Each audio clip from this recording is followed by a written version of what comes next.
Good afternoon, Creekside families. We have some exciting things going on at Creekside lately, and we actually have a special visitor with us today, don't we, Mrs. Fugate? We do. Would you like to introduce her? I would love to. This is Mrs. Ingram, and she is our school nurse. The best one, Hi, everyone. by far. Absolutely, of course. Yes. Of course. And you have an important job right now, as always.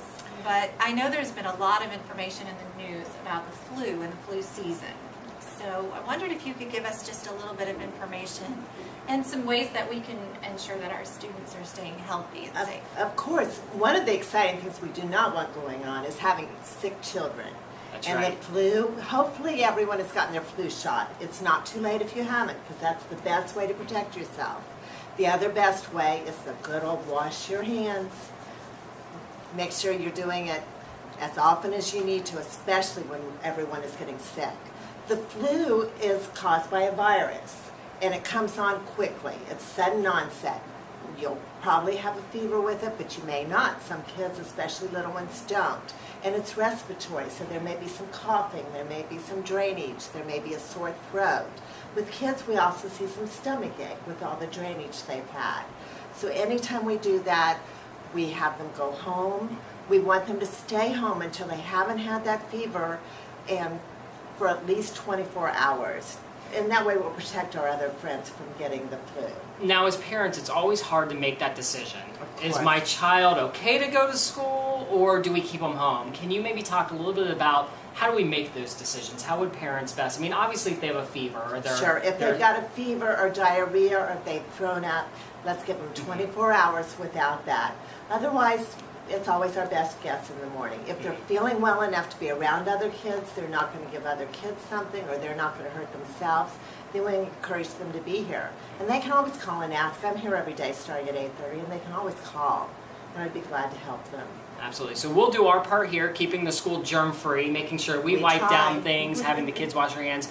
You do your job on your end, making sure that your children are doing the same things at home, and hopefully we can have some happy, healthy students. One other thing, you will have a cough sometimes with this, and we want to remind them to cough into their elbow, not the Absolutely. hands. Yes, absolutely. Well, thank you so much for You're welcome. helping us out with that, and hopefully we can manage, I know it's a bad flu season, but hopefully we can manage it pretty well here at Creekside.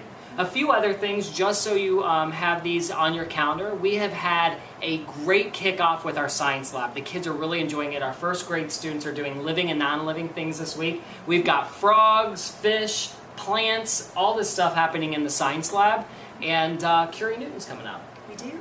Yes. And that is, I know our PTO is looking for volunteers, so if you have some time available, even if your child, if you want to come to a class that's not your child's class, we can always use the extra help. Absolutely. And the kids love it. They love the science. They love getting their hands dirty in the science lab. And thank you to all of our parents who helped put our science lab together. It's been a phenomenal success.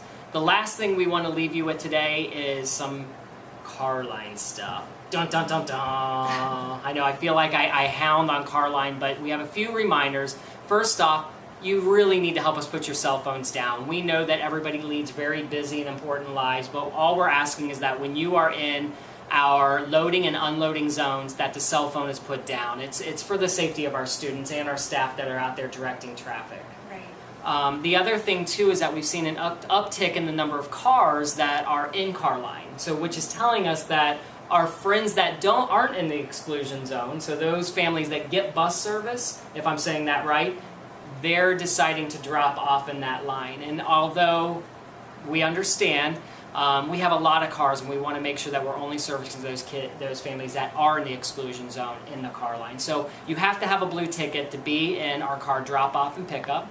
Otherwise, you need to come to the front of the building and walk your child in. And really the reason for that is just an extra 10, 15 cars Absolutely. delays the start of our school day. It does. And we want to obviously maximize the amount of time that our students have learning at school.